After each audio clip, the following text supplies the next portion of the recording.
Anda melihat kejadian ini bagaimana?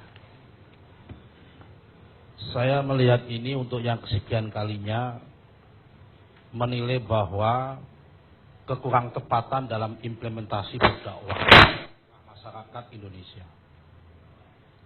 Tadi disampaikan oleh teman-teman dari FPI mengatakan kita ini punya 3 hukum. Konstitusi, hukum negara, hukum agama, dan hukum adat.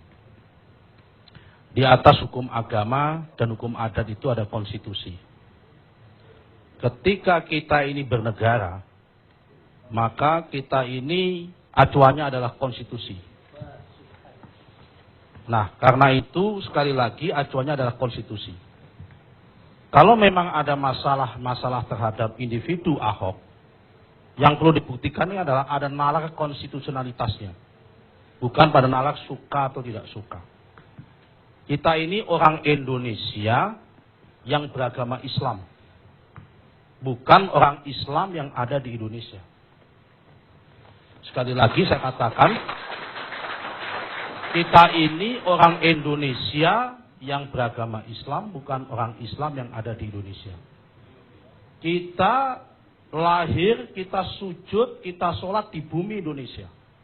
Karena itu kita tidak boleh mengotori bumi Indonesia, karena kita sujud di bumi Indonesia. Karena kita sujud di bumi Indonesia, maka harus kita jaga Indonesia itu. Cara menjaganya bagaimana? Dengan toleran. Ada panduan-panduan yaitu ud'u ila sabili rabbika bil hikmah wal mau'izatil hasanah. Kalau memang ada masalah dengan Ahok, kenapa nggak disampaikan dengan uswatun hasanah, dengan bil hikmah?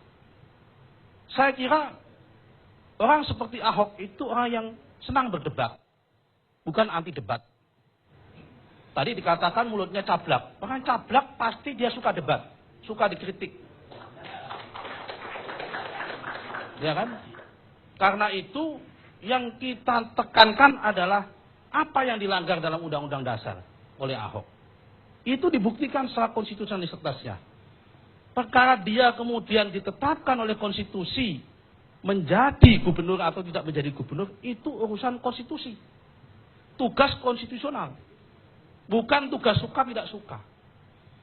Kalau kita ingin menerima, karena di alasan agama nggak mau dipimpin, karena alasan bahwa mayoritas umat Islam nggak mau dipimpin orang minoritas dan sebagainya, pada satu sisi kita melihatnya ini Indonesia.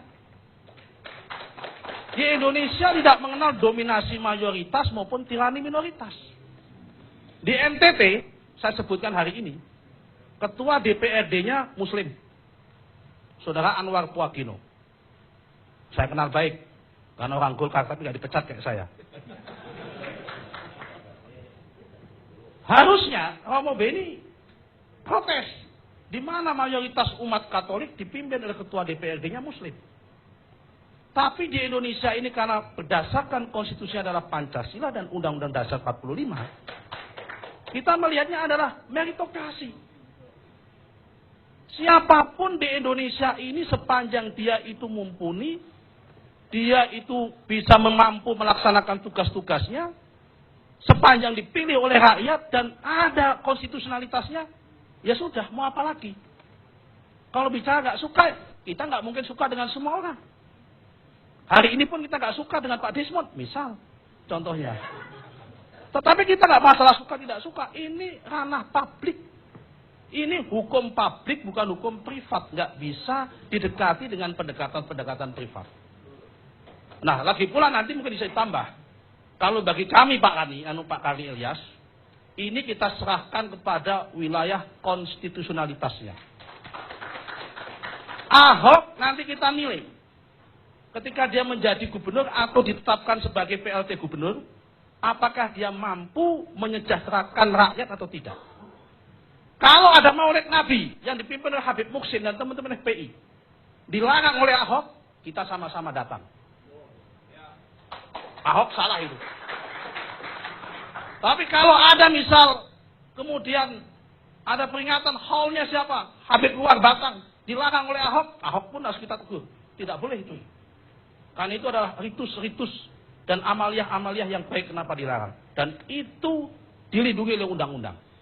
At-tasarruful imam manutun bil maslahah. Keabsahan seorang pemimpin itu diukur dari kemampuan dia menyejahterakan rakyatnya. Bukan dilihat dari agama, suku atau etnisnya. Bukan di situ.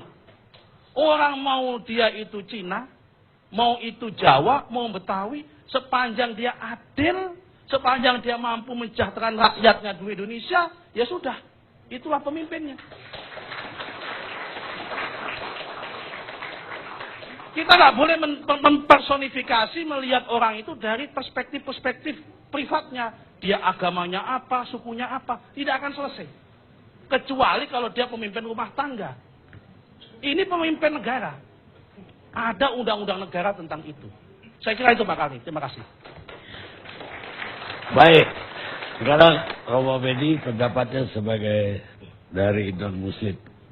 Iya, negara ini kan negara konstitusi. Dan konstitusi memberi jaminan setiap orang untuk mendapatkan rasa aman. Justru ketika polisi tidak memberikan rasa aman itu salah. Kalau polisi bertindak tegas sesuai dengan konstitusi, maka polisi itu menjalankan konstitusi. Justru kalau polisi tidak menjalankan itu, dia melanggar konstitusi. Nah, ini pentingnya menegakkan hukum. Hukum harus di atas segalanya, karena spiral kekerasan itu sudah menjadi bagian dari cara berpikir bernegara kita, sehingga kekerasan seolah-olah dilegalkan. Maka memutus tali kekerasan itu saatnya lah kalau ingin membangun negara dan bangsa ini. Problem kita ini kan problem kalau kita akui. Mengapa kekerasan terus berlangsung? Karena kita tidak pernah memutus tali kekerasan itu. Lah, tali kekerasan hanya bisa diputus dengan penegakan hukum yang tegas, tanpa pandang bulu, dan tidak diskriminasi. Maka hukum harus menjadi panglima. Hukum tidak dikendalikan oleh kekuasaan politik, tapi hukum harus tetap kepada tugasnya, yaitu melindungi masyarakat. Problem kedua menurut saya adalah bagaimana roh konstitusi itu menjadi habitus bangsa. Yaitu menjadi gugus insting yang mempengaruhi cara berpikir, bertindak, bernalar. Seseorang berhak atas siapapun karena berhak dipilih dan memilih. Maka seseorang berhak dicalonkan dimanapun. Karena kita adalah negara konstitusi, dan dalam negara konstitusi negara kebangsaan. Maka dalam negara kebangsaan tidak ada lagi diskriminasi dan perbedaan warna kulit, agama, suku apapun, karena disitulah dasar konstitusi. Yang terakhir saya mengatakan, kekerasan itu berarti penghinaan terhadap nilai ketuhanan yang Maha Esa. Karena siapa yang menyintai manusia, dia menyintai Tuhannya. Tetapi siapa yang merusak manusia, dia merusak Tuhannya. Maka Soekarno merumuskan Pancasila itu menjadi dasar kita karena Soekarno adalah orang yang menyintai kemanusiaan dan keadilan. Maka Pancasila pertama dijadikan dasar sehingga Pancasila Ketuhanan Yang Maha Esa menjadi dasar kita untuk bertindak, bernalar, berrelasi. Persoalan kita adalah hari ini bagaimana memutus spiral kekerasan itu menjadi kebiasaan kita. Maka saatnya lah kekerasan itu diputus, tali temalinya, dan struktur kekerasan harus segera dihilangkan. Maka muncullah damai. Damai adalah sebuah cita-cita bersama. Karena perdamaian yang sejati ketika orang-orang bisa mengendalikan dirinya. Maka Erik Pons selalu mengatakan kekerasan berarti merusak dimensi cinta. Kalau orang menyintai, maka dia menyintai kehidupan. Jadi kekerasan sebenarnya penghilangan terhadap kehidupan. Kalau dia menghilangkan kehidupan, berarti dirinya tidak punya secinta. Karena cinta adalah orang tidak egois, tidak menang sendiri. Dan cinta adalah orang yang menjadi kaum pemberi. Maka Karum Gibran mengatakan, jadilah kaum pemberi, bukan kaum penerima. Karena dengan memberi ketulusan dan kejujuran, maka sayap-sayap cinta akan bersemi. Nah, bagaimana cinta harus menjadi dasar kita. Karena dengan cinta itu, segala kekerasan akan menjadi luntur. Sehingga hadir kamera mengatakan, saatnya lah tali-tali kekerasan itu diputus. Dan cinta harus bersemi lewat kejujuran dan ketulusan. Karena itu akar dari segalanya. Tapi kalau kita masih penuh kepalsuan, dan kita tidak mau mengakui bahwa kita melakukan itu, kemudian kita menggunakan dalil dengan macam-macam, tetapi kita meneru diri kita sendiri. Cinta hanya orang-orang yang memiliki dirinya yang otentitas. Hanya orang yang otentik yang menyintai Tuhannya, dia menyintai kehidupan. Maka kekerasan akhirnya menghilangkan kehidupan dan budaya kematianlah menjadi pilihan dari orang-orang yang menyukai kekerasan itu. Baik. Kuliah Romo Beni tentang pentingnya cinta. Demokrasi sendiri juga menuntut cinta.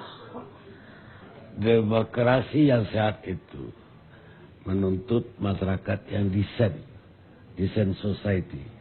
Itu masyarakat yang saling menghargai, menghormati dengan yang lain,